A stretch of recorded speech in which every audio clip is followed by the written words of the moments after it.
Hello students,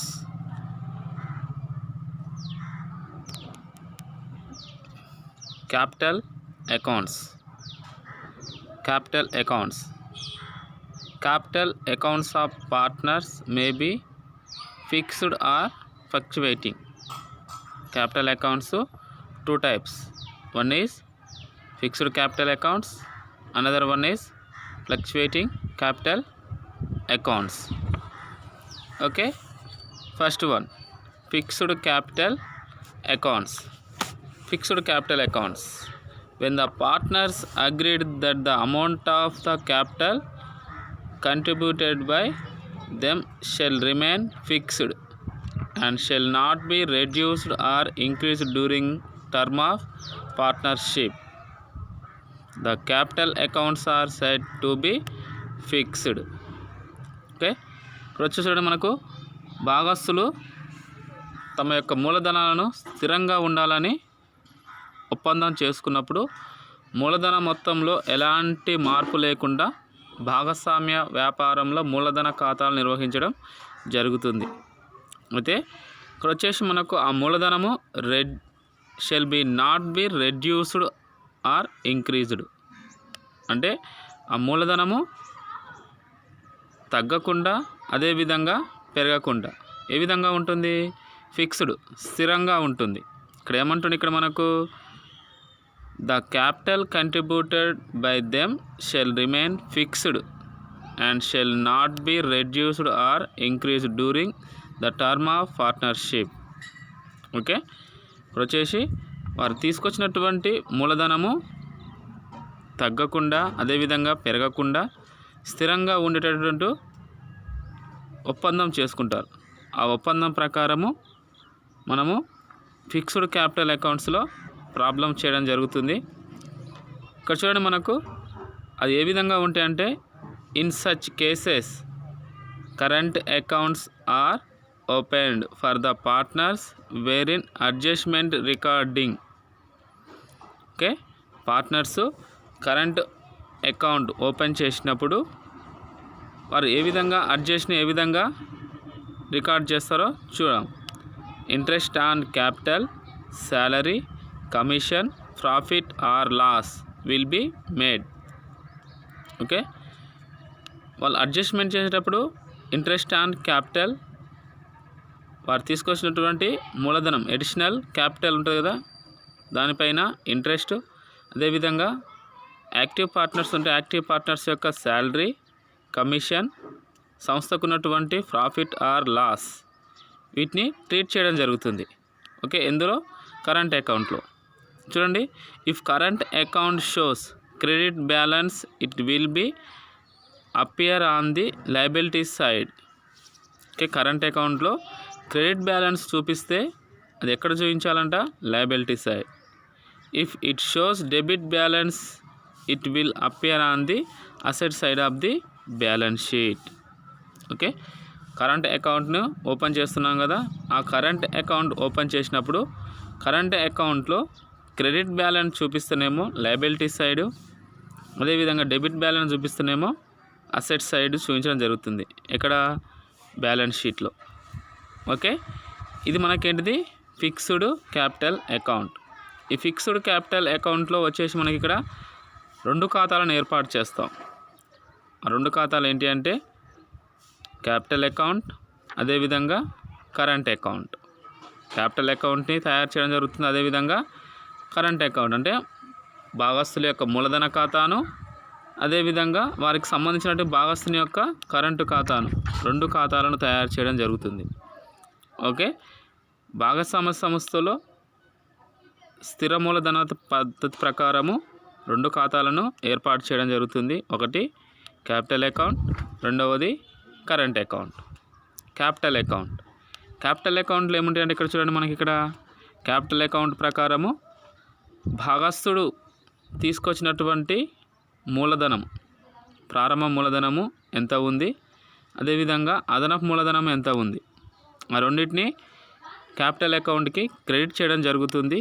ఎందుకంటే అతను ప్రయోజనం ఇస్తున్నాడు కాబట్టి. అదేవిధంగా డెబిట్ ఏం చేస్తాము, ఒకవేళ అతను మూలధనం ఉపసంహరించుకుంటే ఉపసంహరణ అంటే విత్డ్రా చేసుకుంటే విత్డ్రాకు సంబంధించినటువంటి అమౌంట్ను డెబిట్ చేస్తాము. ఓకే, తను మొదటగా తెచ్చినటువంటి మూలధనము అడిషనల్ క్యాపిటల్, బిగినింగ్ క్యాపిటల్ రెండు క్రెడిట్ సైడ్ చూపించి, అదేవిధంగా తాను విత్డ్రా చేసుకున్నటువంటి క్యాపిటల్ను డెబిట్ సైడ్ చూపించుకోవడం జరుగుతుంది. ఈ రెండు వీటి మధ్య వ్యత్యాసమే మనకి ఇక్కడ ఏముంటుంది, ఇక్కడ మనకు బ్యాలెన్స్ షీట్గా తేల్చడం జరుగుతుంది. ఓకే, ప్రాబ్లమ్స్లలో చూద్దాం. ఓకే, చూడండి ఇక్కడ మనకు కరెంటు ఖాతా అంటే భాగస్తుని యొక్క కరెంట్ అకౌంట్. ఇక్కడ వచ్చేసి మనకు స్థిర మూలధన పద్ధతిలో ప్రతి భాగస్తునికి సపరేట్గా కరెంటు ఖాతాను ఏర్పాటు చేయడం జరుగుతుంది. భాగస్తునికి సంబంధించిన మూలధనం తప్ప మిగతా అన్ని అంశాలు అనగా డ్రాయింగ్స్, ఇంట్రెస్ట్ ఆన్ డ్రాయింగ్స్, అదేవిధంగా interest on capital, partners salary, commission, profit and loss. Okay, వీటికి సంబంధించినటువంటి మొత్తము భాగస్తుని యొక్క వాటాను మొదలైన వాటిని ఏం చేస్తాం, మనం కరెంటు ఖాతాలో నమోదు చేస్తాం. కరెంటు ఖాతా ఏ నిల్వనైనా చూపవచ్చును. డెబిట్ నిల్వ, అదేవిధంగా క్రెడిట్ నిల్వ. డెబిట్ నిల్వ ఉంటే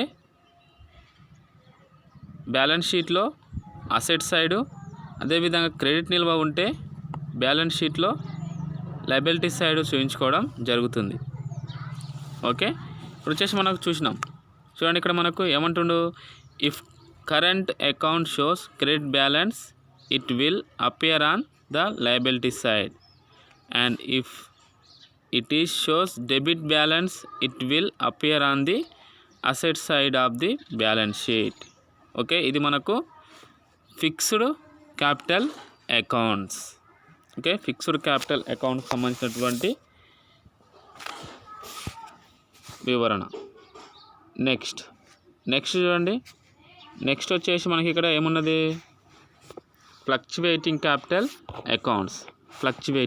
ఫ్లక్చువేటింగ్ అంటే చర లేదా అస్థిర మూలధన పద్ధతి అంటారు దీన్ని. అస్థిర మూలధన పద్ధతి. ఈ పద్ధతిలో భాగస్తునికి సంబంధించినటువంటి అన్ని అంశాలను మూలధన ఖాతాలో నమోదు చేస్తారు. కాబట్టి మూలధన మొత్తంలో మార్పులు సంభవిస్తాయి. ఆ మార్పులు సంభవించడం వల్ల మూలధన మొత్తం ఏమవుతుంది, మారుతూ ఉంటుంది. అందువల్ల ఈ పద్ధతిని ఏమంటాం మనము, అస్థిర మూలధన పద్ధతి లేదా ఫ్లక్చువేటింగ్ క్యాపిటల్ అకౌంట్గా చెప్పవచ్చును. అయితే ఈ మెథడ్లో పార్ట్నర్కి సంబంధించినటువంటి మొత్తం సపరేట్గా క్యాపిటల్ అకౌంట్ను ఏర్పాటు చేసి, అదేవిధంగా వచ్చేసి మనకి ఇక్కడ మూలధనంలో క్యాపిటల్కి సంబంధించినటువంటి బిగినింగ్ క్యాపిటల్ని, అదేవిధంగా అడిషనల్ క్యాపిటల్ని, అదేవిధంగా interest on capital, drawings, interest on drawings, అదేవిధంగా పార్ట్నర్స్ శాలరీస్, కమిషన్, అదేవిధంగా పార్ట్నర్ యొక్క ప్రాఫిట్ ఆర్ లాస్ మొదలైన వాటిని ఏం చేస్తాం మనము ఇందులో ఎంటర్ చేయడం జరుగుతుంది. ఓకే, ఇక్కడ వచ్చేసి మనకు ఇది దేనికి సంబంధించినటువంటిది, fluctuating capital account. Okay, fluctuating capital అకౌంట్కి సంబంధించినటువంటి నమూనాను తర్వాత క్లాస్లో చెప్పుకుందాం. ఓకే, ఇక్కడ చూడండి, ఇక్కడ మనకు ఫ్లక్చువేటింగ్ క్యాపిటల్ అకౌంట్కి సంబంధించినటువంటి చూడండి డెబిట్, అదేవిధంగా క్రెడిట్ నిల్వలు ఉంటాయి. Debit balance, credit balance. Okay, ఇప్పుడు వచ్చేసి మనకు ఫస్ట్ క్రెడిట్ చూద్దాం. క్రెడిట్ ఏముంటుంది ఇక్కడ మనకు, భాగస్థుడు తీసుకొచ్చినటువంటి క్యాపిటల్ ప్రారంభ మూలధనం నిల్వ అంటే బిగినింగ్ క్యాపిటల్ బ్యాలెన్స్ ఎంత ఉందో అది క్రెడిట్ చూపించుకుంటాం. అదేవిధంగా అదనపు మూలధనం అనగా అడిషనల్ క్యాపిటల్ని క్రెడిట్ సైడు, అదేవిధంగా ఇంట్రెస్ట్ ఆన్ క్యాపిటల్ని క్రెడిట్ సైడు, అదేవిధంగా partners salary, commission credit side. Okay, next వచ్చేసి మనకు లాభ నష్టాల వినియోగిత ఖాతా. లాభంలో భాగస్తుని యొక్క వాటా అంటే profit and loss appropriation account ఉంటుంది. అప్రాప్రియేషన్ అకౌంట్కి సంబంధించినటువంటి అతని యొక్క వాటా ఎంత ఉందో ఆ వాటా ప్రకారం ఆ నిల్వ కూడా చూపించుకోవడం జరుగుతుంది, క్రెడిట్. ఓకే, నెక్స్ట్ వచ్చేసి డెబిట్ చూడండి. డెబిట్ సైడు భాగస్తుడిని తీసుకొచ్చినటువంటి బిగినింగ్ క్యాపిటల్లో అతను ఎంత విత్డ్రా చేసుకున్నాడు, విత్డ్రా అమౌంట్ని డెబిట్ చూపిస్తాము. అదేవిధంగా డ్రాయింగ్స్ ఇంట్రెస్ట్ అండ్ డ్రాయింగ్స్ని డెబిట్ చేయడం జరుగుతుంది. ఓకే, నెక్స్ట్ లాభనష్ట వినియోగిత ఖాతా. లాభనష్ట వినియోగ ఖాతా అంటే ఏంటిది? ప్రాఫిట్ అండ్ లాస్ అప్రాప్రియేషన్ అకౌంట్కి సంబంధించినటువంటి నష్టమును డెబిట్ చూస్తాం. ఆ భాగస్వామి యొక్క వాటా ఎంత వచ్చిందో ఆ వాటాని డెబిట్ చేయడం జరుగుతుంది. ప్రాఫిట్ క్రెడిట్ చేస్తాం, అదేవిధంగా లాస్ని డెబిట్ చేయడం జరుగుతుంది. ఓకే, ఈ డెబిట్ క్రెడిట్ రెండింటి మధ్య వ్యత్యాసం మనం ఇక్కడ ఏమవుతుంది? Balance sheet. ఓకే, ఈ బ్యాలెన్స్ షీట్ వచ్చేసి మనకి ఇక్కడ మూలధన ఖాతా డెబిట్ నిల్వ, క్యాపిటల్ అకౌంట్ డెబిట్ నిల్వ చూపిస్తుంది, అదేవిధంగా క్రెడిట్ నిల్వ చూపిస్తుంది. ఓకే, ఇక్కడ వచ్చేసి మనకు క్యాపిటల్ అకౌంట్లో అస్థిర మూలధన పద్ధతి అనగా ఫ్లక్చువేటింగ్ క్యాపిటల్ అకౌంట్లో పార్ట్నర్స్ క్యాపిటల్ అకౌంట్కి సంబంధించి క్రెడిట్ బ్యాలెన్స్ చూపిస్తే ఏం చేస్తాము? దానిని బ్యాలెన్స్ షీట్లో ఏం చేస్తాము? లయబిలిటీ సైడ్ చూపించుకోవడం జరుగుతుంది. అదేవిధంగా ఒకవేళ క్యాపిటల్ అకౌంట్స్ డెబిట్ నిల్వ చూపిస్తే బ్యాలెన్స్ షీట్లో అసెట్ సైడ్ చూపించుకోవడం జరుగుతుంది. ఓకే, సేమ్ ఇక్కడ చూడండి, మనకు ఇంతకుముందు కూడా మనం చూసినాం కరెంట్ ఖాతా ఏమన్నా ఇక్కడ మనకు if current account shows credit balance it will appear on the liability side same. Okay, and if shows debit balance it will appear on the asset side of the balance sheet. Okay, మూలధన ఖాతాలో credit నిల్వ చూపిస్తుంది. Credit నిల్వ చూపిస్తే ఆస్తుల పట్టీలో అప్పుల వైపున, అదేవిధంగా ఒకవేళ మూలధన ఖాతాలో డెబిట్ నిల్వ చూపిస్తే ఆస్తుల పట్టీలో ఆస్తుల వైపున చూపించడం జరుగుతుంది. ఓకే, ఇది మనకు capital accounts. Okay, fixed capital accounts, అదేవిధంగా fluctuating capital accounts. Okay, next profit and loss appropriation account. Profit and loss appropriation account సంబంధించినటువంటి ఎక్స్ప్లెనేషన్ నెక్స్ట్ క్లాస్లో చూద్దాం. Okay students.